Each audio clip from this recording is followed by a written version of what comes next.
Hey everyone, constitution के ना basic structures तो अपन लोग कब से पढ़ते आ रहे हैं, अपने स्कूल लेवल से पढ़ते हुए आ रहे हैं कि बेसिक फीचर्स क्या हैं, कि रिटन कॉन्स्टिट्यूशन है, फेडरल है, ठीक है, पार्लियामेंट्री फॉर्म ऑफ गवर्नमेंट है। पर आपको पता है जो हमारे एक्चुअल अब जो एग्जामिनेशंस हैं, चाहे वो हमारा यूपीएससी हो, है ना, चाहे हमारे स्टेट सर्विसेज हों, ठीक है, या फिर हमारे जो भी वनडे एग्ज़ाम्स हो वहाँ पे, ठीक है, क्वेश्चंस ना डायरेक्ट नहीं आते हैं। वो पता है क्या करते हैं, उसको ट्रिकी बना देते हैं, है ना, कंसेप्चुअल ट्रैप्स बनाएंगे, वहाँ पर हम लोग को फंसाने की कोशिश करते हैं। इसीलिए आज हम हमारा सेशन लेके आए हैं, सेशन नंबर 4। ठीक है, ऑलरेडी हम 3 सेशंस कर चुके हैं, जहाँ पर हमने हमारा historical background, making of the constitution और प्रीएम्बल पढ़ भी लिया है। उस पर बेस्ड नेक्स्ट डे हम रिवीजन सीरीज़ लेके आते हैं, जिसमें हम 5 MCQs से प्रैक्टिस करते हैं। तो ये पूरी की पूरी सीरीज़ हो चुकी है, आप पहले इसको देख लीजिएगा अगर नहीं देखी हो तो। और अगर आप वो तीनों सीरीज़ पढ़ भी चुके हैं और MCQs प्रैक्टिस भी कर चुके हैं, तो आप बिल्कुल सही जगह पर हैं। ठीक है, आज हम रिवाइज करने वाले हैं salient features of the Indian constitution सिर्फ 10 मिनट्स में। 10 मिनट से ज़्यादा भी टाइम लग सकता है, क्योंकि हम हर पॉइंट को डिटेल में देखते हैं, बट आई एम अश्योरिंग कि ये आपका मिनिमम टाइम लगेगा और आपको कॉन्सेप्चुअल क्लैरिटी पूरी मिल जाएगी। चलिए फिर चलते हैं हम हमारे आज के सेशन में आगे की तरफ। ये हमारा वो 1 पेजर है जो आपको पोस्ट में सुबह ही मिल जाता है ना। एंड इसको अब हम क्या करेंगे, डिटेल में पढ़ने वाले हैं। ठीक है, इसको भी मैंने 2 पार्ट में डिवाइड कर दिया है, जिससे आपको क्लैरिटी अच्छे से रहे कि हम इसमें क्या क्या पढ़ने वाले हैं, क्या क्या फीचर्स हैं, कि रिटन एंड डिटेल्ड कॉन्स्टिट्यूशन है। ठीक है, कई सारे सोर्सेज से हमने इसको बोरो भी किया है, ऐसा बोला जाता है ना, कि कहाँ कहाँ से बोरो किया है, कौन सा फीचर, मतलब रिजिडिटी है या फ्लेक्सिबिलिटी है। ठीक है, बाकी के ये सारे, अब ये इस वाले 1 पेजर पे तो मैं आऊँगी बाद में, जब हम पूरा पढ़ लेंगे उसके बाद रिवाइज करने आएंगे, उससे क्या रहेगा, हमें इजी पड़ेगा। ठीक है, चलिए अब आते हैं हम सबसे पहले हमारे डिटेल वाले पार्ट पे, जहाँ पर हम देखेंगे written nature and borrowed sources के बारे में। ठीक है, तो आपको याद क्या रखना है, जो इंडिया का कॉन्स्टिट्यूशन है ना, ये दुनिया का, ठीक है, पूरे वर्ल्ड का सबसे बड़ा रिटन एंड कॉम्प्रिहेंसिव कॉन्स्टिट्यूशन है। अब मैं एक चीज़ पहले आपको थोड़ा सा डिस्टर्ब करूँगी, यहाँ पे अपने पेन और कॉपी को साथ में रखिए, पॉइंट्स को साथ के साथ नोट करते जाइए, है ना, यहीं की यहीं सारा क्लियर हो जाएगा, है ना। जो पॉइंट्स आप भूलते होंगे या लगता है कि मिस हो जाएगा, तो उसको तुरंत नोट कर लीजिए, रिवीजन में आपकी बहुत हेल्प करेगा। तो यहाँ पे सबसे पहला एक पॉइंट एंड कर लीजिएगा, लेंथीएस्ट। ठीक है, तो जो हमारा इंडिया का कॉन्स्टिट्यूशन है वो कैसा लेंथीएस्ट है, एंड सेकंड वर्ड हमारा कैसा है, कॉम्प्रिहेंसिव है। आपको सारी चीज़ों का सॉल्यूशन, ठीक है, सारी चीज़ों का सॉल्यूशन मीन्स हमारे जितनी भी इश्यूज़ हैं, ठीक है, कि कोई भी केस कोर्ट में जाता है तो वो कहाँ से चेक करते हैं कि अच्छा हमें इसका आंसर क्या देना है, क्या बेस्ट मतलब जजमेंट हो सकता है, वो किस पे डिपेंड करता है, हमारे कॉन्स्टिट्यूशन पे। ओके, अब क्या हुआ, स्टार्टिंग में ओरिजिनली हमारे पास कितने आर्टिकल्स थे, 395 आर्टिकल्स थे, 22 पार्ट्स थे एंड 8 स्केड्यूल्स थे। ठीक है, ये ओरिजिनली की बात कर रहे हैं। बट अगर हम करेंटली बात करेंगे तो हमारे पास क्या है, मतलब प्रियम्बल तब भी था, ठीक है, ये याद रखना है। करेंटली हमारे पास क्या है, अभी प्रियम्बल है, 470 आर्टिकल्स के लगभग हैं हमारे पास, 25 पार्ट्स हैं एंड 12 स्केड्यूल्स हैं। तो जो इम्पोर्टेंट पार्ट है वो हमारा क्या है, 12 स्केड्यूल्स का होना, ये आपको याद रखना है, क्योंकि 8 स्केड्यूल्स थे अपने पास, जो 4 ऐड किए हैं वो अमेंडमेंट के थ्रू हुए हैं। तो 9, 10th, 11th, 12th ये हमारे क्या है, इंपॉर्टेंट है। अब मैं इसको ज़रा रिमूव कर देती हूँ जिससे आपको ईजी रहे। सो ये चेक कीजिए कि जो स्केड्यूल्स बाद में ऐड किए हैं वो कौन कौन से हैं। 9th कब ऐड किया, फर्स्ट कॉन्स्टिट्यूशन अमेंडमेंट एक्ट 1951 से। जो भी स्टेट सर्विसेज का एग्ज़ाम देने वाले हैं ना या उसके लिए प्रिपेयर कर रहे हैं, आपके लिए ये वाला पॉइंट इंपॉर्टेंट हो जाता है। सीधे मैच द कॉलम वाला क्वेश्चन आएगा, बोल देंगे 9th स्केड्यूल किस वाले कॉन्स्टिट्यूशन अमेंडमेंट एक्ट से ऐड किया गया हमारे कॉन्स्टिट्यूशन में, तो याद रखिएगा कौन सा था, फर्स्ट 1951 का। जो 10th आया है ना, ये हमारा एंटी डिफेक्शन वाला है, मोस्ट इंपॉर्टेंट है, इस पर तो आप डबल स्टार लगा लीजिएगा, है ना। इस बार राघव चड्डा वाला केस हुआ है तो ये और ज़्यादा हाईलाइट हो गया था, है ना, स्केड्यूल हमारा। तो ये किससे आया, 52nd कॉन्स्टिट्यूशन अमेंडमेंट एक्ट 1985 से। एंड 11th एंड 12th ये हमारे पार्लियामेंट एंड म्यूनिसिपैलिटी से रिलेटेड है, ये आए हमारे 73rd and 74th constitution amendment act 1992 respectively. Means 11th वाला तो आया है हमारा 73rd से, और जो 12th स्केड्यूल्ड है वो हमारा आया है 74th कॉन्स्टिट्यूशनल अमेंडमेंट एक्ट से। ठीक है, और दोनों का ईयर क्या है 1992, ये आपको याद रखना है। ठीक है, आई एम होपिंग कि ये सारे के सारे पॉइंट्स आपको क्लियर होंगे। चलिए आगे चलते हैं। अब हम बात करते हैं बोरोड सोर्सेज के बारे में। ठीक है, हमारे डॉक्टर बी आर अम्बेडकर ने पता है प्राउडली कहा था कि इंडियन कॉन्स्टिट्यूशन को दुनिया भर के कॉन्स्टिट्यूशंस को रैंसैक करके अडेप्ट किया गया है। वर्ड याद रखना, ऐसा नहीं कि हमने डायरेक्ट कॉपी पेस्ट मारा है, नहीं, हमने देखा है हमारे इंडिया के हिसाब से कौन सा पॉइंट बेटर है, तो हमने उसको अडेप्ट कर दिया है उसके अकॉर्डिंग। ठीक है, अब हम देखते हैं कि कौन कौन से प्रोविजंस हैं जो हमने बोरो किए हुए हैं। ठीक है, तो सबसे पहले आता है गवर्नमेंट ऑफ इंडिया एक्ट 1935। आपको याद होगा जब मैं पढ़ा रही थी making of the Indian constitution, मैंने बोला था इस वाले एक्ट को याद रखिएगा, क्योंकि हमारा अप्रोक्स 70% जो कॉन्स्टिट्यूशन आज है वो इसी से ही कहीं ना कहीं रिलेटेड है। ठीक है, मतलब बहुत सारे प्रोविजंस को हमने यहाँ से लिया है। अब हमने कौन कौन से प्रोविजंस लिए हैं आपको ये पता होना चाहिए, एंड ये इंपॉर्टेंट है, चाहे यूपीएससी हो चाहे हमारे स्टेट सर्विसेज हो। ठीक है, इसमें से क्वेश्चंस आते हैं कि कौन सा प्रोविज़न हमने किस कंट्री से या किस एक्ट से लिया है। अब हम देखते हैं 1935 वाला एक्ट, तो यहाँ पे याद रखना फेडरल स्कीम, गवर्नर्स ऑफिस, ये याद रखना है governor office, judiciary, public service commissions, okay, ये emergency provisions and administrative details, ये हमने कहाँ से लिया है 1935 के एक्ट से। तो आपको याद रखना है गवर्नर ऑफिस, ठीक है, एंड हमारा पब्लिक सर्विस कमीशन। ठीक है, इमरजेंसी प्रोविजंस भी आपको ध्यान रखना है। अभी हम आगे देखेंगे कि जो जर्मनी से लिया है वो वाला भी हमारा इमरजेंसी से रिलेटेड है। ठीक है, तो ये आपको ये याद रखना है।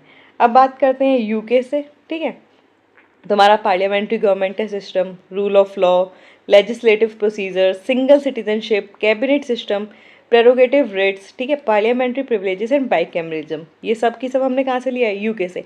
अब खुद ही सोचो ना कि जब इंडिया को पहले कौन कंट्रोल कर रहे थे, जब इंडिया कॉलोनी थी तो ब्रिटिशर्स ही कंट्रोल कर रहे थे, हमने इन्हीं के लॉज को फेस किया इतने सालों तक, तो कहीं ना कहीं हम थोड़ा सा उसे अडेप्ट हो गए थे, हमें पता था कि क्या क्या है, हमने उसको हमारी कंडीशन के अकॉर्डिंग अडेप्ट करके ये वाले प्रोविजंस ले लिए हैं क्योंकि हम इससे फैमिलियर भी थे। ठीक है, अब आते हैं यूएसए से हमने क्या क्या लिया है, फंडामेंटल राइट्स, ठीक है, फिर इंडिपेंडेंस ऑफ जुडिशरी, है ना, ये आपको याद रखना है कि fundamental rights, independence of judiciary, judicial review, ये बहुत बार पूछा जाता है। ठीक है, इम्पीचमेंट ऑफ प्रेसिडेंट, याद रखना है ये इम्पीचमेंट ऑफ प्रेसिडेंट कहाँ से लिया है, यूएसए से।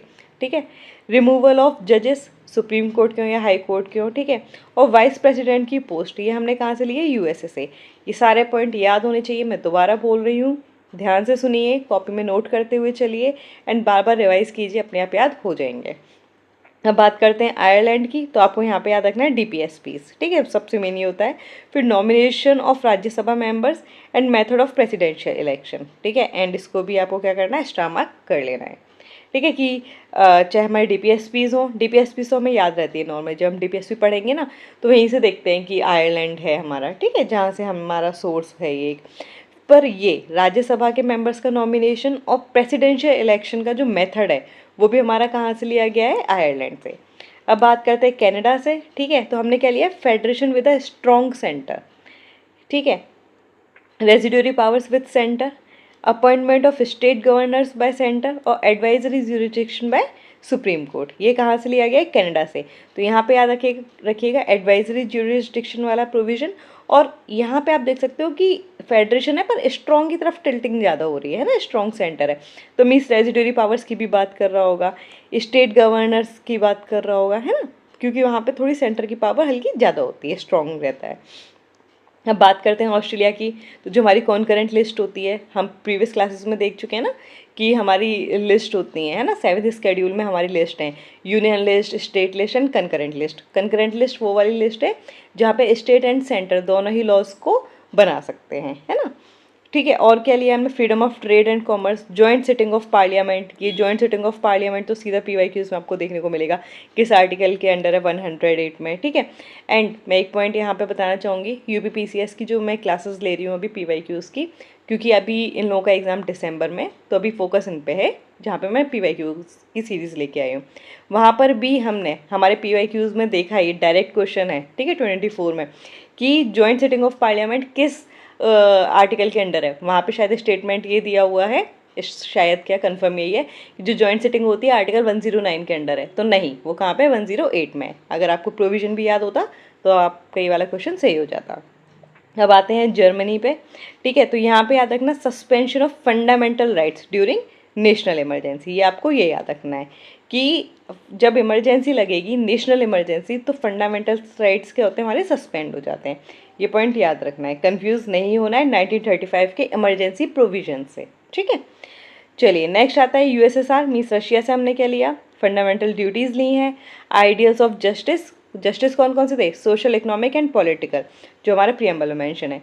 अब आप मुझे कमेंट बॉक्स में बताओगे, कल ही मैंने बताया ये प्रियम्बल वाली क्लास में कि हमारा जो जस्टिस है ये 3 तरीके के हैं, बट डिस्ट्रीब्यूटिव जस्टिस में कौन से पार्ट आएंगे। ठीक है, क्या सोशल इकोनॉमिक आएगा, क्या इकोनॉमिक पॉलिटिकल आएगा, या सोशल पॉलिटिकल आएगा, 2 हैं। ठीक है, इतना हिंट मैंने कर दिया है, तो अब आप मेरे को कमेंट बॉक्स में बताइएगा कि जो हमारा डिस्ट्रीब्यूटिव जस्टिस है ना, मैं यहाँ पे लिख भी दे रही हूँ कि हमारे डिस्ट्रीब्यूटिव जस्टिस में कौन से वाले पार्ट इंक्लूड होंगे। ठीक है, चलिए अब आते हैं फ्रेंच से हमने क्या लिया है, तो Republic, ideals of liberty, equality, fraternity, है ना।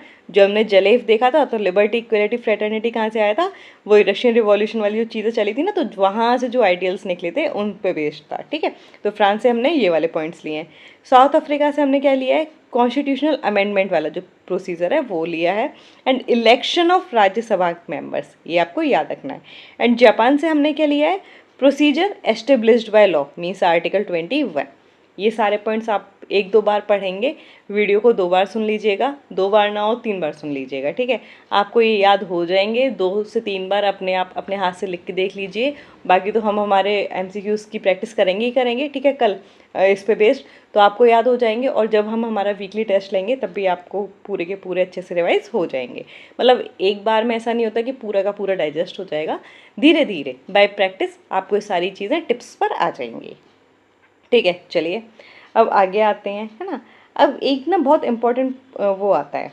ठीक है, एक सेकेंड, मैं एक क्वेश्चन बताती हूँ उससे पहले ना, कि अगर मान लो एग्जाम ने अगर फंसाए कि Indian constitution purely carbon copy है हमारे 1935 गवर्नमेंट ऑफ इंडिया एक्ट की, क्योंकि मैंने पहले भी क्या बोला कि जैसे वो वाली जब बात चल रही थी ना, तो मैंने बोला था कि 70% लिया है। तो अगर आपको ये वाली बात भी याद होगी तो आप याद रखोगे कि यार 70% अप्रोक्स बोला था, पूरी की पूरी कार्बन कॉपी नहीं थी। तो ये याद रखना है कि कार्बन कॉपी अगर बोल दिया या ऑल प्रोविजंस बोल दिया तो वो गलत हो जाएगा, ये ऐसा नहीं है। ठीक है, तो ये याद रखना है। अब आते हैं हमारे रिजिडिटी और फ्लेक्सिबिलिटी वाले पार्ट पे, है ना, कि जो हमारा कॉन्स्टिट्यूशन है वो रिजिड है या फ्लेक्सिबल है। तो याद रखना है कि हमारा क्या है, एक यूनिक ब्लेंड है। ठीक है, ना हम पूरा बोलेंगे कि रिजिड है, ना ही पूरा बोलेंगे फ्लेक्सिबल है, हम क्या बोलेंगे, यूनिक ब्लेंड है हमारा, है ना।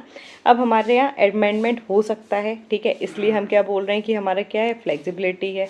ठीक है, रिजिडिटी, कुछ प्रोविजंस ऐसे हैं जो हम क्या करेंगे, जिनको अमेंड नहीं कर सकते। जैसे हमारा जो बेसिक स्ट्रक्चर डॉक्ट्रिन है, जो हमने देखा था हमारे केशव नंदा भारती केस में, उन्होंने बोला था, है ना, कि जो बेसिक स्ट्रक्चर डॉक्ट्रिन है आप उस पर इम्पैक्ट मतलब अमेंडमेंट नहीं ला सकते हो। ठीक है, अब अमेंडमेंट कैसे हो सकते हैं, ठीक है, तो जैसे सिंपल मेजोरिटी से होता है, ठीक है, एक स्पेशल मेजोरिटी से होता है, और एक स्पेशल मेजोरिटी होती है प्लस जो हाफ स्टेट्स हो उनकी रेटिफिकेशन मतलब सहमति चाहिए होती है। तो जो आर्टिकल 368 के अंडर आता है ना, वो सिंपल मेजोरिटी नहीं आएगा। कौन कौन से आते हैं, special majority and special majority with half of the states ratification, ये वाला पॉइंट आपको याद रखना है। अब अगर हम बात करें, जब हम पढ़ेंगे ना अमेंडमेंट वाला चैप्टर, तब उनके सारे के सारे प्रोविजंस को और डिटेल में देख लेंगे कि जैसे जो सिंपल मेजोरिटी है वो किस वाले केसेस में हो सकती है। जैसे होता है ना कि लेजिस्लेटिव काउंसिल बनाना है, तो हम सिंपल उससे मेजोरिटी से कर देंगे, है ना। स्पेशल मेजोरिटी होती है कि जैसे फंडामेंटल राइट्स और डीपीएसपी में चेंज लेके आना है, ठीक है, तब हमें क्या चाहिए कि स्पेशल मेजोरिटी चाहिए। स्पेशल मेजोरिटी क्या होती है, 2/3 of members present plus voting, इतने मेंबर्स प्रेजेंट होने चाहिए और वोट कर रहे होने चाहिए। ठीक है, ये चीज़ याद रखनी चाहिए। और ये तो है ही है, साथ में जो मेंबर्स है ना वो कम से कम 50% होनी चाहिए टोटल मेंबरशिप के। अब आता है जो हमारा थर्ड प्रोविजन है, मतलब स्पेशल मेजोरिटी है और आधे स्टेट्स की क्या चाहिए, रेटिफिकेशन चाहिए।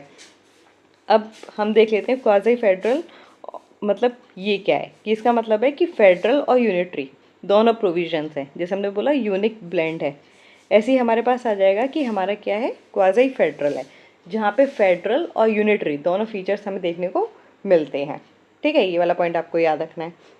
इसमें इम्पॉर्टेंट चीज़ जो मैं बोलूँगी, जो हमारा आर्टिकल 1 है ना कॉन्स्टिट्यूशन का, वो खुद बोलता है, ठीक है, कि India as a union of states not a federation of states. तो ये वाला प्रोविजन याद रखिएगा कि आर्टिकल 1 इटसेल्फ सेज कि India is a union of states not a federation of states. तो ये वाला पॉइंट आपको क्लियर होना चाहिए।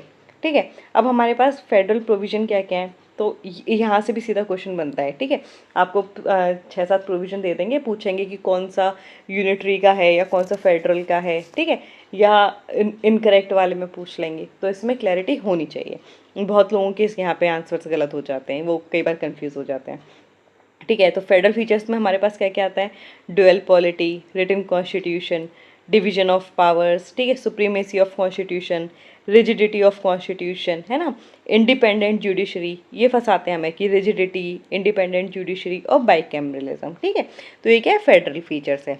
मतलब आप ऐसे याद रखने की कोशिश कर सकते हो कि फेडरल फीचर्स हमारे वो फीचर्स होंगे जहाँ पे स्टेट को थोड़ा सा मतलब उसको पावर देखने को मिल रही है कि अच्छा वो गेम कर जाएगा कि अच्छा तुमने हमारे साथ कुछ भी गड़बड़ की तो हमारे पास भी प्रोविजन है, लाइक डुअल पॉलिटी है, रिटन कॉन्स्टिट्यूशन है, तो रिटन प्रोविजन भी होगा ना, वहाँ से स्टेट्स अपना पहलू रख सकता है, जो भी वो रखना चाहता है, उसको लग रहा है कि कुछ गलत हो रहा है। तो डिवीजन है पावर्स का, मतलब स्टेट लिस्ट भी है ना, यूनियन लिस्ट है, तो कॉन्स्टिट्यूशन की सुप्रीमेसी है, मतलब सेंटर ऐसा नहीं है कि कॉन्स्टिट्यूशन के भी ऊपर चला जाएगा।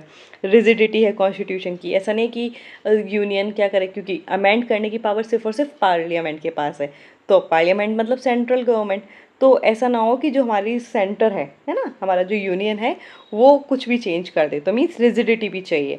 फिर इंडिपेंडेंट जुडिशरी होनी चाहिए। अब मान लो कुछ अगर हमें लग रहा है कि गलत हो रहा है तो किसके पास जाते हैं, जुडिशरी में जाते हैं ना। अगर जुडिशरी भी इंडिपेंडेंट नहीं हुई तब दिक्कत हो जाएगी, तो हमें क्या चाहिए, इंडिपेंडेंट जुडिशरी चाहिए एंड बाइकैमरलिज्म। ठीक है, आई एम होपिंग कि अभी ये आपको याद हो गए होंगे। फिर आते हैं यूनिटरी वाले फीचर्स पे, तो याद रखिएगा यूनिटरी मतलब स्टेट की तरफ जो टिल्ट होगा, ठीक है, सॉरी स्टेट नहीं, सेंट्रल गवर्नमेंट मीन्स यूनियन की तरफ जो टिल्ट होगा। ठीक है, एग्जैक्टली जो वर्ड मेरे मुंह से निकल रहा है ना वहाँ पे सेंट्रल गवर्नमेंट, उसको आप यूनियन से कंपेयर कीजिएगा, है ना, कि मैं वो यूनियन लेवल के बारे में बात कर रही हूँ, स्टेट का मतलब स्टेट लेवल पे बात कर रही हूँ। ठीक है, पर्टिकुलर सिंपल गवर्नमेंट के बारे में बात नहीं हो रही है। ठीक है, तो यूनिटरी फीचर्स में हमारे क्या आएंगे, स्ट्रॉन्ग सेंटर, सिंगल कॉन्स्टिट्यूशन है, सिंगल सिटीजनशिप है, फ्लेक्सिबल है, ठीक है, फ्लेक्सिबल है मतलब चेंजेस ला सकते हैं, इंटीग्रेटेड जुडिशरी है, मतलब डिस्ट्रिक्ट के ऊपर आ जाएगी हमारी हाई कोर्ट, हाई कोर्ट्स के ऊपर हमारी आ जाएगी सुप्रीम कोर्ट। ठीक है, तो इंटीग्रेटेड जुडिशरी है, ये पॉइंट याद रखना है कि इंडिपेंडेंट जुडिशरी आता है हमारा फेडरल में, एंड हमारा इंटीग्रेटेड वाला पार्ट कहाँ पर है, यूनिटरी फीचर्स में। फिर गवर्नर्स को जो अपॉइंट करते हैं वो सेंटर करते हैं। ठीक है, तो मतलब वहाँ पे उनका थोड़ा कंट्रोलिंग पावर भी रहती है, बहुत कॉन्फ्लिक्ट रहता है, जब हम गवर्नर पढ़ेंगे तो देखेंगे बहुत अच्छे से। फिर आती है ऑल इंडिया सर्विसेज, जिसके लिए आप प्रिपेयर भी कर रहे हैं। ठीक है, तो IAS IPS IFOS, ठीक है, तो ये याद रखना आर्टिकल 312 के अंदर आता है। फिर इमरजेंसी प्रोविजंस, क्योंकि सेंटर के पास पावर आ जाती है। Veto over state bills, state bill पे ही आप वो वीटो लगा रहे हो ना, ठीक है, तो ये आर्टिकल 200 201 में आता है, तो ये भी हमारा कौन सा फीचर कहलाएगा, यूनिटरी फीचर्स। ये आपको बिल्कुल क्रिस्टल क्लियर होने चाहिए। अगर इशू लग रहा है, नहीं क्लियर हो रहे हैं, तो आप कमेंट्स में भी बता सकते हो, अदरवाइज़ आप इसको 2 या 3 बार देखोगे ना तो आपको अच्छे से क्लियर हो जाएंगे। 1-2 बार आप अपने हाथ से लिख के देखो, रिवाइज करो, ये बिल्कुल क्लियर हो जाएंगे। और इसको अभी के अभी ख़त्म कर लेना, ऐसा नहीं है कि बात के लिए करो, नहीं, जितना टाइम है उतना ही कम है, इसको पढ़ते जाओ, रिवाइज करते जाओ एंड MCQs लगाते जाओ। इट इज़ द ओनली की, कुछ और इसके अलावा जादू नहीं होता है, कोई भी ऐसे टिप ट्रिक नहीं होती है, मेन होती है अपनी खुद की मेहनत, ये हमेशा याद रखिएगा। एंड मेहनत में भी क्या आती है, मेनली आपकी प्रैक्टिस, जितनी बार प्रैक्टिस करोगे, जितनी बार रिवीजन करोगे, सब इजी लगेगा। ठीक है, अब हम देखते हैं हमारे कुछ स्कॉलरली कोट्स। ठीक है, ये आपकी लक्ष्मीकांत पे दे रखे होते हैं ना, कई बार हम मिस कर देते हैं, पर क्वेश्चन आ जाता है यहाँ से कि क्वाज़ी फेडरल किसने कहा, तो याद रखना KC वियर ने कहा। ठीक है, कोऑपरेटिव फेडरलिज्म किसने कहा, तो ऑस्टिन ने कहा। बार्गेनिंग फेडरलिज्म किसने कहा है, तो मॉरिस जोन्स ने कहा है। ठीक है, जेनिंग्स ने क्या बोला है कि federation with a strong centralising tendency. Ambedkar ने क्या बोला है, the constitution is a federal constitution in as much as it establishes a dual polity but not framed in a rigid mould of federalism, ठीक है। ऐसा नहीं है कि बिल्कुल हम रिजिड फेडरलिज्म लेके आ रहे हैं, ठीक है। हमारा क्या है, डुअल पॉलिटी है। हमें लगेगा कि हमारे लिए सुटेबल अभी यूनिटरी वाला पॉइंट है। अगर मान लो इमरजेंसी लग रही है तो चाहिए ना कि एक चीज़ हो जो नेशनल इमरजेंसी लगी है मान लो, तो यस वो पूरे नेशन को अच्छे से कंट्रोल कर सके, है ना। ऐसा नहीं हो कि वहाँ पे इशू आ जाए, तो हमने वो वाला फीचर भी ले लिया। बट हमारा क्या है, नॉर्मली फेडरल है कि जहाँ स्टेट को उसकी पावर चाहिए, ठीक है। स्टेट अपना अलग ग्रोइंग चीज़ें कर रहा है, ठीक है, सेंट्रल लेवल पे अलग चल रहा है। तो ऐसे हमारी क्या है, एक यूनिक ब्लेंड है। फिर एक आपको ना इम्पोर्टेंट जजमेंट याद रखना है, ठीक है। एंड ये भी इम्पॉर्टेंट है, नोट करते जाइए ये सारे पॉइंट्स। SR बोमाई केस याद रखना है 1994 का, ठीक है। इस वाले केस में सुप्रीम कोर्ट ने क्या डिक्लेयर किया था कि जो फेडरलिज्म है ना, वो बेसिक स्ट्रक्चर है इंडियन कॉन्स्टिट्यूशन का। मीन्स आप जब भी कॉन्स्टिट्यूशन चेंज करने का सोचो, उसमें आप फेडरलिज्म को नहीं हटा सकते हो, क्योंकि फेडरलिज्म क्या है, बेसिक स्ट्रक्चर है हमारे इंडियन कॉन्स्टिट्यूशन का। तो ये PYQs में डायरेक्टली आ चुका है, ठीक है, इसलिए मैंने स्टार मार्क किया है कि जो बोमाई केस है उसने बोला है कि फेडरलिज्म हमारा क्या है, बेसिक स्ट्रक्चर है कॉन्स्टिट्यूशन का, ठीक है। ये आपको याद रखना है। चलिए आगे चलें, इतने सारे पॉइंट्स क्लियर हो गए हो तो, ठीक है। चलिए अब आते हैं पार्लियामेंट्री सिस्टम पर, ठीक है। अब जो इंडिया है ना, वो क्या करता है, पार्लियामेंट्री सिस्टम को फॉलो करता है, ठीक है। अब यहाँ पे इसके कोर एलिमेंट्स क्या होते हैं वो आपको पता होने चाहिए कि नॉमिनल एग्जीक्यूटिव, ठीक है, रियल एग्जीक्यूटिव, ठीक है। जो नॉमिनल एग्जीक्यूटिव होते हैं वो कौन होते हैं, प्रेसिडेंट। एंड रियल एग्जीक्यूटिव, ठीक है, नॉमिनल मतलब इनके नाम पे सारी चीज़ें हो रही हैं, बट जो रियल इम्प्लीमेंटेशन हो रहा है वो कौन कर रहे हैं, PM plus council of ministers. ये आर्टिकल भी याद रखना है, ठीक है। ये आर्टिकल से भी सीधे रिलेटेड डायरेक्ट क्वेश्चन आ जाते हैं। अब बात करते हैं कलेक्टिव रिस्पॉन्सिबिलिटी की, ठीक है। अब यहाँ पे क्या होता है, आर्टिकल 75 क्लॉज 3, ठीक है। ये क्या बोलता है, मतलब इस क्लॉज के अंडर जो काउंसिल ऑफ मिनिस्टर्स है ना, वो collectively responsible to the Lok Sabha. याद रखिएगा ये वर्ड, यहाँ से भी PYQ आ चुका है, ठीक है, कि मेजोरिटी पार्टी तो हमारी रूल कर रही है, ठीक है। और जो कलेक्टिव रिस्पॉन्सिबिलिटी है काउंसिल ऑफ मिनिस्टर्स की, किसके लिए है ना, ये आपको याद रखना है, किसके लिए, किसके ऊपर, तो याद रखना है लोकसभा पर, ठीक है। वर्ड आ जाए पार्लियामेंट, राज्यसभा, तो याद रखना है, दिमाग खोल कर बैठिएगा, क्या है, लोकसभा। चलिए ठीक है, अब आते हैं हमारे मेंबरशिप, है ना, कि मेंबरशिप के भी देखते हैं इसमें, ठीक है, कि लेजिस्लेचर में या PM CM है ना, कौन लीडर बनेगा। डिसोल्यूशन ऑफ लोअर हाउस, ठीक है, कि जो हमारी लोअर हाउस होती है, जैसे स्टेट पे हो गई हमारी विधानसभा, ठीक है, लेजिस्लेटिव असेंबली, और सेंट्रल लेवल पे हमारी क्या हो गई, लोकसभा, ये डिसॉल्व हो जाती है। अब ये वाला पॉइंट इंपॉर्टेंट है कि UK से हम कैसे डिफर करते हैं, ठीक है, ब्रिटिश मॉडल से क्या फ़र्क आपको देखने को मिलेगा। इंडिया में जो प्रेसिडेंट है वो इलेक्टेड है, कल ही हमने पढ़ा है, ठीक है, परसों वाली क्लास में भी, है ना, परसों और कल भी हमने देखा है, प्रीएम्बल में तो हमने एक एक वर्ड देखा है कि रिपब्लिक क्या होता है। तो आपको याद रखना है कि रिपब्लिक का मतलब ये है कि हमारा जो प्रेसिडेंट है वो कैसे हैं, इलेक्टेड है, ठीक है। तो आपको ये वाले पॉइंट क्लियर होने चाहिए। जबकि UK में क्या है, हेरिडिटरी मॉडल है ना, मतलब वहाँ पे जो जैसे क्वीन है, उन्हीं की जो फैमिली हायरार्की चली आ रही है कि उन्हीं की फैमिली से कोई क्या बनेगा, मोनार्क बनेगा, ठीक है, ये याद रखना है। फिर है कि जो ब्रिटिश पार्लियामेंट है ना, वो क्या है, सोवरेन है, बट इंडियन पार्लियामेंट उतनी ज़्यादा सोवरेन नहीं है।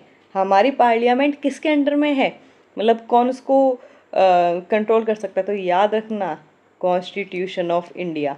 सबसे बड़ा हमारे यहाँ क्या है, कॉन्स्टिट्यूशन, ठीक है।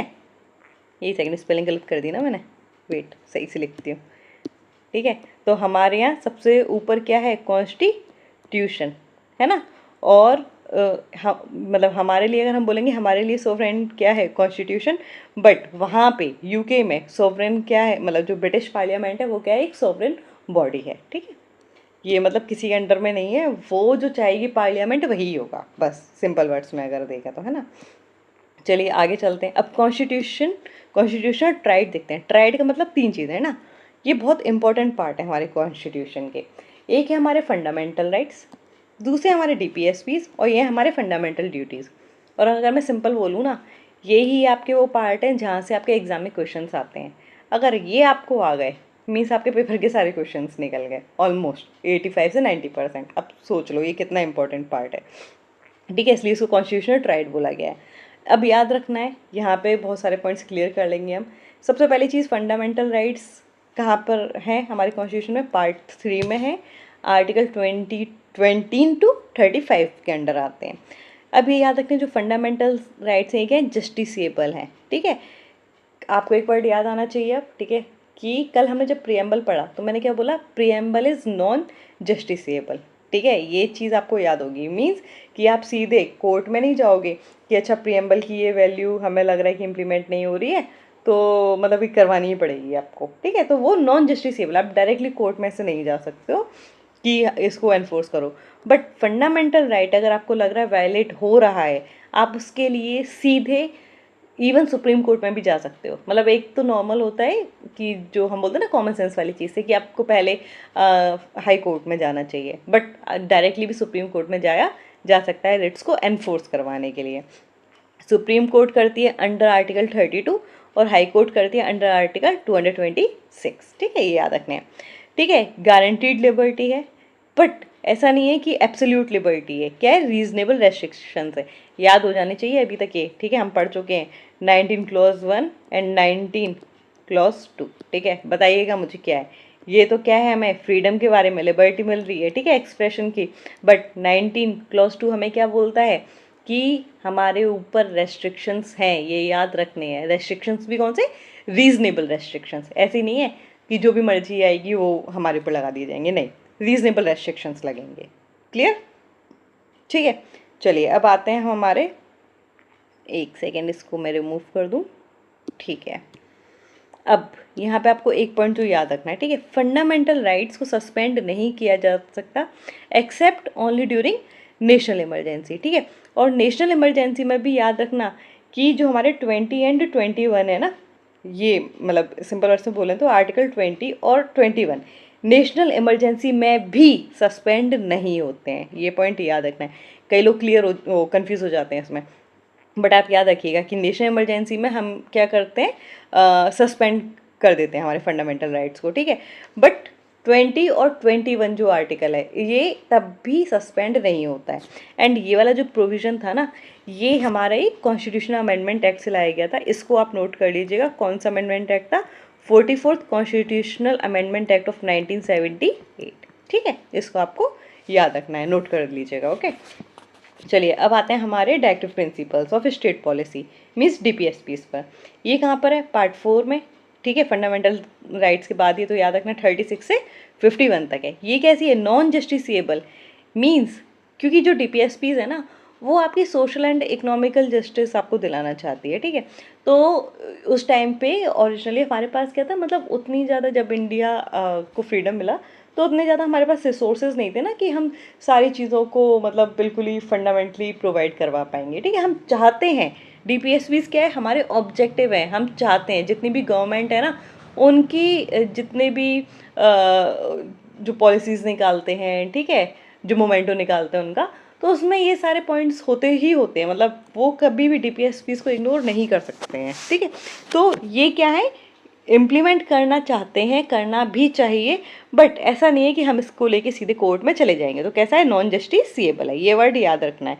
फंडामेंटल राइट जस्टिसिएबल है, डीपीएसपीज हुए ये आपके फंडामेंटल ड्यूटीज़ हुई या प्रियम्बल हुए, ये याद रखिएगा, ठीक है। ये कैसे हैं, हमारे नॉन जस्टिसिएबल है, ओके। फिर डीपीएसपीस पे आगे आते हैं। फंडामेंटल है गवर्नेंस में, मीन्स हर पार्टी, ठीक है, जो भी मतलब पावर में भी है, ठीक है, या अपोजिशन में भी है, उनके लिए भी ये क्या है, गवर्नेंस के लिए फंडामेंटल है, इन पे तो ध्यान देना ही देना है। ये क्या करना चाहते हैं, एक welfare state and economic and social democracy को बनाना चाहते हैं, ठीक है, उसको मेंटेन करना चाहते हैं, उसको बनाना चाहते हैं। इसको हम कैटेगराइज करते हैं 3 पार्ट में। कॉन्स्टिट्यूशन में नहीं लिखा गया है, बट जो आर्टिकल 36 से 51 है ना, वहाँ पे जो जो प्रोविजंस हैं उनको देखते हुए हम इसको खुद ही, ठीक है, हम लोगों ने क्लासिफाई कर दिया है कि सोशलिस्टिक प्रिंसिपल्स हैं, गांधीयन प्रिंसिपल्स हैं या लिबरल इंटेलेक्चुअल प्रिंसिपल्स हैं। ये आपको मतलब जब हम पढ़ेंगे ना डीपीएसपी सब बहुत अच्छे से पढ़ लेंगे कि कौन से प्रिंसिपल पे बेस्ड लग रहे हैं अदरवाइज याद रखिएगा कि कॉन्स्टिट्यूशन ने खुद ने डिवाइड करके नहीं दिए हैं इनको इन 3 पार्ट्स में। अब आते हैं हमारे फंडामेंटल ड्यूटीज़ वाले पार्ट पे, है ना। तो याद रखिएगा पार्ट 4A में है, आर्टिकल 51A है, नॉन जस्टिसेबल है, ये मोरल एंड सिविक ऑब्लिगेशंस हैं, ठीक है। अब देखो 4A है ना, 51A मीस अमेंडमेंट के थ्रू आए हैं, ओरिजिनली तो नहीं थे ये। तो किस अमेंडमेंट के थ्रू आए हैं? तो 42nd अमेंडमेंट एक्ट 1976। इसने हमें 10 ड्यूटीज़ ऐड करी थी, ठीक है। किसकी रिकमेंडेशन पे आई थी? तो ये भी याद रखना है, सोरेन सिंह कमेटी की रिकमेंडेशन पर ये फंडामेंटल ड्यूटीज़ को लाया गया था। जब हम चैप्टर पढ़ेंगे फंडामेंटल ड्यूटीज़ का, तब आप देखोगे कि सोरेन सिंह कमेटी ने जो रिकमेंडेशंस दी थी सारी की सारी हमने इनकॉर्पोरेट नहीं करी थी, ठीक है। हमने भी, तब गवर्नमेंट ने, एंड कुछ अलग भी थी, जैसे उन्होंने बोला था कि टैक्स फिल करना, ठीक है, वोट देना, ये भी हमारा करना चाहिए, फंडामेंटल ड्यूटी होनी चाहिए, बट इसको इनकॉर्पोरेट नहीं किया गया, ओके।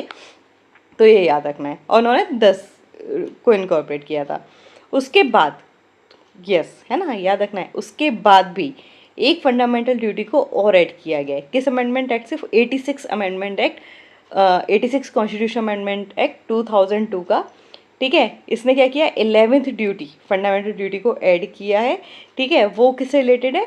कि जो बच्चे होते हैं ना हमारे 6 से 14 साल के, 6 to 14 ईयर्स के बच्चों की एजुकेशन से रिलेटेड है।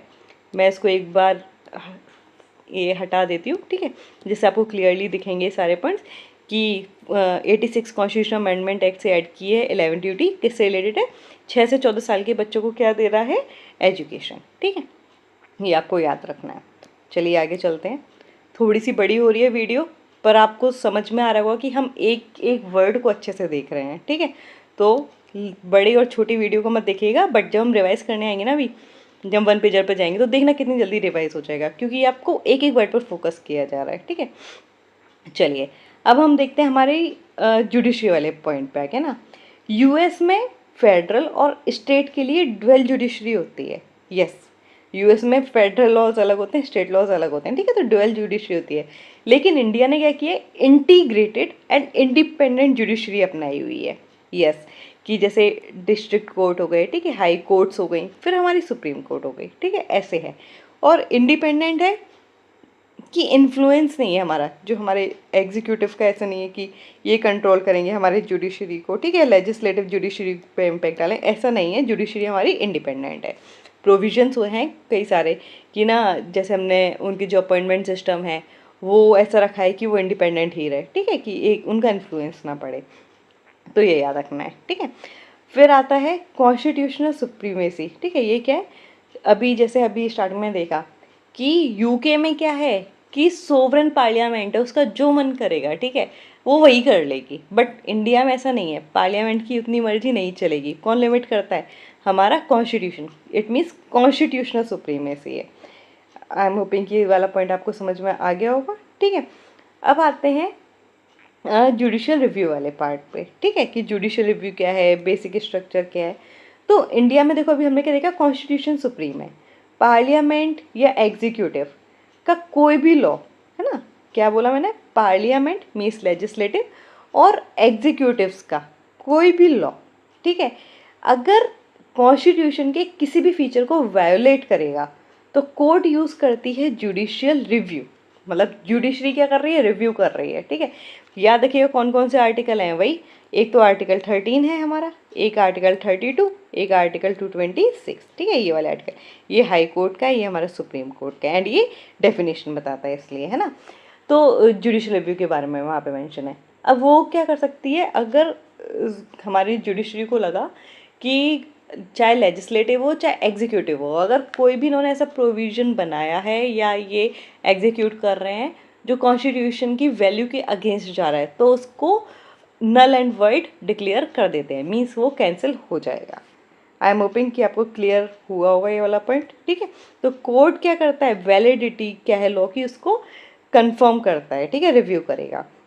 और ये ऑलरेडी हम देख चुके हैं कि केशव नंदा भारती केस, ठीक है, पार्लियामेंट बेसिक स्ट्रक्चर को अंडर आर्टिकल 368 वो चेंज नहीं कर सकता, क्योंकि अमेंडमेंट हमारे आर्टिकल 368 के अंडर आते हैं।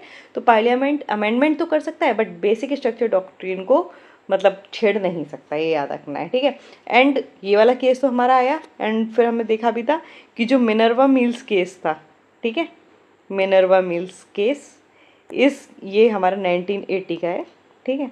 इसमें सुप्रीम कोर्ट ने क्या किया, रीअफर्म किया था कि यस, कि आप जो हमारा बेसिक स्ट्रक्चर है उसको मतलब वायलेट नहीं कर सकते हो, ठीक है, उसको ऑल्टर नहीं कर सकते हो। चलिए आगे चलते हैं। अब आते हैं हमारे कोर आइडियल्स, ठीक है, फ्रेंचाइजी एंड लोकल गवर्नमेंट वाले पार्ट पे, ठीक है। इंडिया ने 1951 और 52 के फर्स्ट जनरल इलेक्शन से मतलब जो वो किए ना कि आप वोट दे सकते हो, ठीक है। तो क्योंकि हमारे फर्स्ट वोट तभी है हुए, ठीक है, 1951-52 के टाइम पे, ठीक है। अब इस टाइम पे क्या हुआ, मतलब पहला जो जनरल इलेक्शन था, ये वर्ड याद रखिएगा, है ना। तो वहाँ पे भी जब पहला इलेक्शन हुआ ना, तब भी वहाँ पे कोई डिस्क्रिमिनेशन नहीं किया कि जेंडर डिस्क्रिमिनेशन चल रहा है, लिटरेसी चल रही है या वेल्थ डिस्क्रिमिनेशन है, नहीं। हमने क्या फॉलो किया, यूनिवर्सल एडल्ट फ्रेंचाइजी। मीन्स कि मतलब आप अगर पर्टिकुलर एज ग्रुप के ऊपर हो तो आपको वोट देने का अधिकार है। ये किस आर्टिकल के अंडर आता है, ये भी आपको याद रखना है, आर्टिकल 326। अब क्या हुआ कि पहले 21 साल से ऊपर के लोग दे सकते थे वोट, बट 1988 में एक अमेंडमेंट एक्ट आया, 61st कॉन्स्टिट्यूशन अमेंडमेंट एक्ट। ये भी इंपॉर्टेंट है, सीधे क्वेश्चन पूछा जाता है कि which constitution amendment act was responsible to reduce the age, है ना, to reduce the voting age, है ना। तो याद रखना है कि कौन सा अमेंडमेंट एक्ट था, 61st कॉन्स्टिट्यूशन अमेंडमेंट एक्ट। और एज कितनी कर दी गई, 18। ये तो अभी आप सबको पता है ना कि हम बोलते हैं 18 साल के हम बड़े हो गए हैं, ठीक है। तो ये आपको ध्यान रखना है कि कौन से अमेंडमेंट एक्ट से हुआ है। अब अगर हम बात करते हैं कोर हमारे प्रेम्बुलर आइडियल्स, तो याद रखना कि जैसे हमारा सेक्युलर हो गया, ठीक है, डेमोक्रेटिक सोशलिज्म है, ये हमने 42nd अमेंडमेंट एक्ट 1976 से क्या किया था, एडप्ट किया था। एंड सेक्युलरिज्म भी कल हमने देखा था कि वेस्टर्न से हमारा क्या है, अलग है, हमारा कैसा है, पॉजिटिव मॉडल है, ठीक है। मतलब हमारे यहाँ क्या होता है, जो स्टेट है वो हर रिलीजन को रिस्पेक्ट करता है और उसको प्रोटेक्ट करता है, ओके।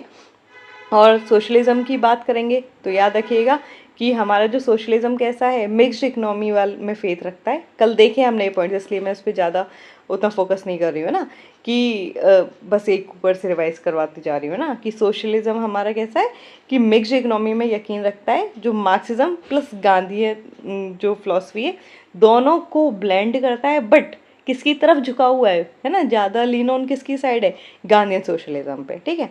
और ये हमारा ग्लोबली यूनिक फीचर है, ठीक है, क्या, 3 टियर गवर्नेंस, ठीक है, और कहीं नहीं देखने को मिल रहा आपको, इंडिया के अंदर ही है, ठीक है, यूनिक फीचर है। ओरिजिनली तो देखो हमारे पास भी 2 टियर स्ट्रक्चर था, लेकिन जो 73rd कॉन्स्टिट्यूशन अमेंडमेंट आया, उसने क्या किया, जो हमारा पार्ट 9 था, अभी हमने स्टार्टिंग वाली स्लाइड में देखा था ना कि हमारे पास 8 शेड्यूल थे, 9, 10, 11, 12 हमने ऐड किए थे, है ना। तो ये वाला जो 73rd एंड 74th है, ये हमने ऐड किया है ना। तो ये क्या याद रखना है कि ये हमारा 11th स्केड्यूल और ये हमारा 12th स्केड्यूल हमने क्या किया, बाद में एडअप किया। तो इसको ऐड करके पंचायत एंड म्यूनिसिपैलिटीज़ को हमने क्या दिया है, कॉन्स्टिट्यूशनल स्टेटस दिया है। दुनिया के किसी भी मेजर कॉन्स्टिट्यूशन में ना लोकल सेल्फ गवर्नमेंट को ऐसी कॉन्स्टिट्यूशनल वैलिडिटी नहीं मिली है, बट कहाँ पे मिली है, हमारे इंडिया में। इसलिए मैंने क्या वर्ड यूज़ किया था इसके लिए कि ये हमारा कैसा है, यूनिक फीचर है, ठीक है। तो अगर यूनिक फीचर आपसे कोई पूछ लिया एग्जाम में भी आ जाए, मेंस में, तो आपको याद रखना है कि क्या है यूनिक फीचर, हमारा 3 टियर गवर्नेंस, ओके। चलिए आगे चलते हैं। अब इमरजेंसी प्रोविजंस को हम देख लेते हैं। अब जैसे ना इंडिया की सोवरेंटी, यूनिटी और सिक्योरिटी के लिए पार्ट 18 में ना इमरजेंसी प्रोविजंस है, ठीक है। तो आपको सबसे पहले याद रखना है क्या, किससे रिलेटेड, पार्ट 18 से। अब ये जो हमारी इमरजेंसी है, पहले हमने देख लिया कि 3 टाइप में है ना। एक नेशनल इमरजेंसी है अंडर आर्टिकल 352, एक प्रेसिडेंट रूल है आर्टिकल 356, एंड एक फाइनेंशियल इमरजेंसी है अंडर आर्टिकल 360। इंडिया में एक बार भी फाइनेंशियल इमरजेंसी नहीं लगी है, ये पॉइंट भी आपको याद रखना है, ठीक है। उस टाइम पे क्या होता है, इमरजेंसी के टाइम पे जो फेडरल स्ट्रक्चर है ना, वो यूनिटरी हो जाता है, मीन्स यूनियन का कंट्रोल क्या हो जाता है, ज़्यादा हो जाता है, ये आपको ध्यान रखना है ना। अब यहाँ पे मैं एक पॉइंट और बताऊंगी, नेशनल इमरजेंसी अंडर आर्टिकल 352 वाली, है ना। ये वैसे हम आगे पढ़ेंगे, इसलिए मैंने यहाँ पे मेंशन नहीं किए पॉइंट्स को, बट अभी आप सुन लेंगे ना, तो वो वाला चैप्टर जब पढ़ेंगे तो आपको और अच्छे से कनेक्ट होता हुआ जाएगा, ठीक है। तो जो हमारी नेशनल इमरजेंसी है, ये किस ग्राउंड पे हम लगा सकते हैं, तो याद रखना कि क्या क्या है, या तो वॉर हो जाए, ठीक है, या एक्सटर्नल एग्रेशन हो जाए, ठीक है, ये वर्ड आपको याद रखने हैं, ठीक है, क्योंकि कॉन्स्टिट्यूशन में मेंशन है, ठीक है। वॉर हो जाए, एक्सटर्नल एग्रेशन हो, ये और क्या हो, आर्म्ड रिबेलियन, ठीक है। ये जो आर्म्ड रिबेलियन है ना, ठीक है, इसको पहले क्या बोलते थे, इंटरनल डिस्टर्बेंस बोल देते थे, ठीक है। मतलब इंटरनल डिस्टर्बेंस वर्ड था स्टार्टिंग में, आर्म्ड रिबेलियन को बाद में लेके आए, है ना, और इंटरनल डिस्टर्बेंस वर्ड को हटा दिया था। और ये जो हम आर्म्ड रिबेलियन वर्ड लेके आए ना, तो ये किस कॉन्स्टिट्यूशन अमेंडमेंट एक्ट के थ्रू लाए हैं, तो याद रखना 44th constitution amendment act of 1978। Clear, दोबारा रिपीट कर रही हूँ मैं, अगर हमें नेशनल इमरजेंसी लगानी है अंडर आर्टिकल 352, तो ये किस ग्राउंड पे लग सकती है, war, external aggression and armed rebellion. जो आर्म्ड रिबेलियन वर्ड है ये हमारा बाद में 44th कॉन्स्टिट्यूशनल अमेंडमेंट एक्ट 1978 से ऐड किया गया, और उससे पहले क्या था, जो वर्ड यूज़ होता था वो था इंटरनल डिस्टर्बेंस, पर अब उसको हटा दिया गया इसी अमेंडमेंट एक्ट से। ओके, चलिए अब मैं अगर बात करूं प्रेसिडेंट रूल की, ठीक है, तो ये क्या होता है, ये आर्टिकल 356 और 365 है ना, दो याद रखने हैं आपको इसमें भी, कि जब कॉन्स्टिट्यूशनल मशीनरी फेल हो जाती है तब हम इसको लेकर आते हैं। फाइनेंशियल इमरजेंसी, जब हमें लगता है कि फाइनेंशियल स्टेबिलिटी थ्रेट हो गया है, ठीक है, तब हम इसको लेके आते हैं। बट इंडिया में आज तक एक भी बार फाइनेंशियल इमरजेंसी डिक्लेयर नहीं हुई है, ये याद रखना है।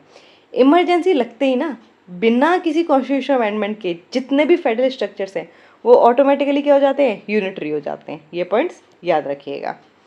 अब इसके अलावा ये वाला पॉइंट, एक सेकेंड ये मिस हो गया, मैं इसको बता देती हूँ, पहले इसको रिमूव करूँ सारा। यस, जो हमारा इंटीग्रेटेड एडमिनिस्ट्रेशन हो गया, ठीक है, ये हमारे क्या करते हैं, जो एडमिनिस्ट्रेशन यूनिफॉर्मिटी है ना उसको मेंटेन रखते हैं। ओके, तो ये वाले सारे पॉइंट्स आपको याद रखना है। अब चलिए, अब आप बोलोगे ये क्या दे दिया, डोंट फॉल फॉर दीज, ठीक है, मीन्स यहाँ से पता है हमारे क्वेश्चंस बनते हैं, ये वो ट्रैप्स हैं जहाँ से एग्जामिनर पॉइंट्स को बनाता है, ठीक है, और अपन इसमें फंस जाते हैं। मैंने यहाँ पे सारे क्रॉस किए हैं, मीन्स ये सारे आपको याद रखने, ये वाले सारे पॉइंट्स क्या हैं, गलत है, ठीक है।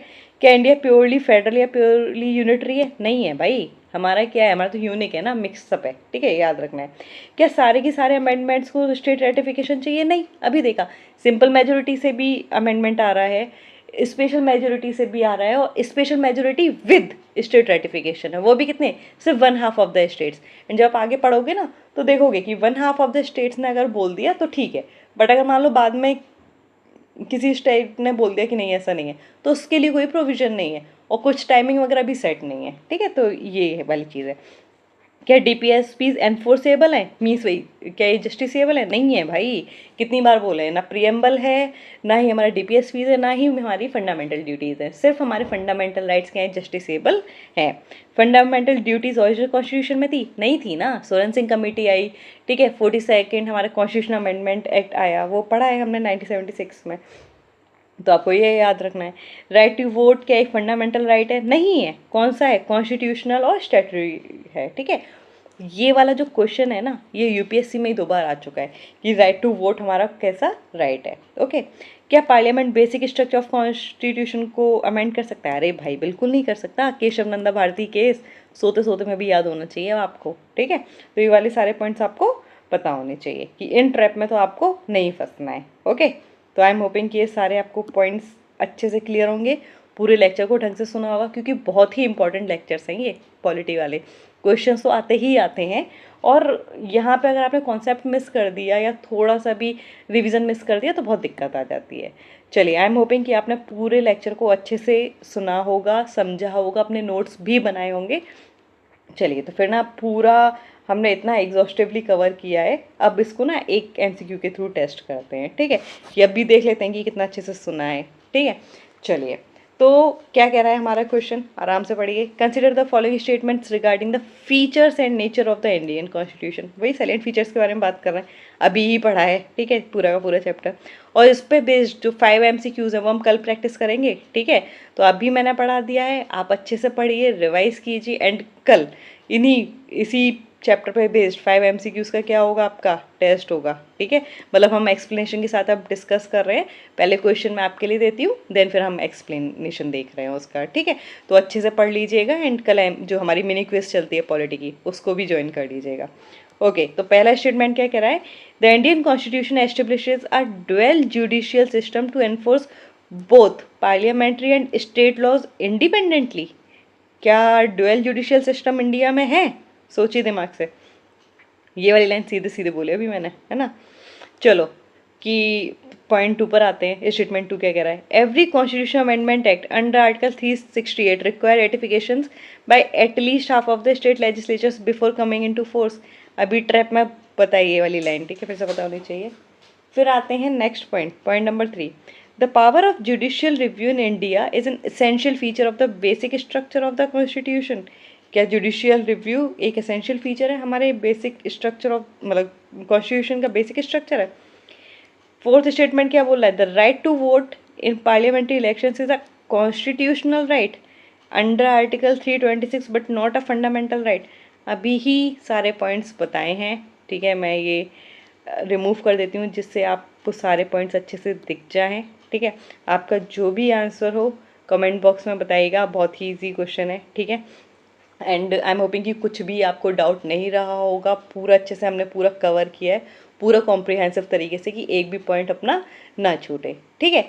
तो अगर आपको ये पूरी कंसेप्चुअल क्लास और पूरी फैक्चुअल जितने भी डाउट्स थे वो भी आपके सारे क्लियर हो गए होंगे, है ना, क्योंकि हमने एक एक पॉइंट को डिस्कस किया है। और अगर आपको वीडियो अच्छी लगी हो, सारे आपके डाउट्स क्लियर हुए हों, सारे पॉइंट समझ में आए हों, तो उसको लाइक शेयर एंड सब्सक्राइब ज़रूर कीजिएगा, ठीक है। मतलब जितने भी आपके फेलो एक्सपीरियंट्स हैं उनके साथ भी शेयर कीजिएगा, क्योंकि ये चैप्टर्स ऐसे ना जहाँ पे बहुत कन्फ्यूजन होता है, तो उनके लिए भी क्लियर हो जाएगा, ठीक है, उनकी भी हेल्प हो जाएगी। एंड अगर सीरियसली अगर लग रहे हो कि हाँ आप हेल्पफुल हैं, तो प्राइम प्लस अकेडमी को सब्सक्राइब भी ज़रूर कर लीजिएगा, ओके। एंड मोस्ट इम्पॉर्टेंट कि ये सारी चीज़ें तो हो जाती है, पहले अपनी क्लासेस लेते रहिए और साथ में जो हमारे MCQ सीरीज़ चल रही है, ठीक है। हम क्या करते हैं, आज क्लास ले ली एक टॉपिक पर, एंड कल एक दिन का मैं आपको टाइम देती हूँ कि आप पढ़ के खुद भी रिवाइज कर लीजिए, एंड नेक्स्ट डे हम उस पर क्या लेंगे, 5 MCQs का टेस्ट, ऐसे ही क्लास में डिस्कस कर रहे हैं, ठीक है। तो इसके लिए भी अच्छे से रिवाइज करते रहिए, ठीक है। चलिए तब तक फिर keep revising, stay consistent and stay ahead, ठीक है। चलिए मिलते हैं फिर हमारे अगले सेशन में, तब तक के लिए थैंक यू।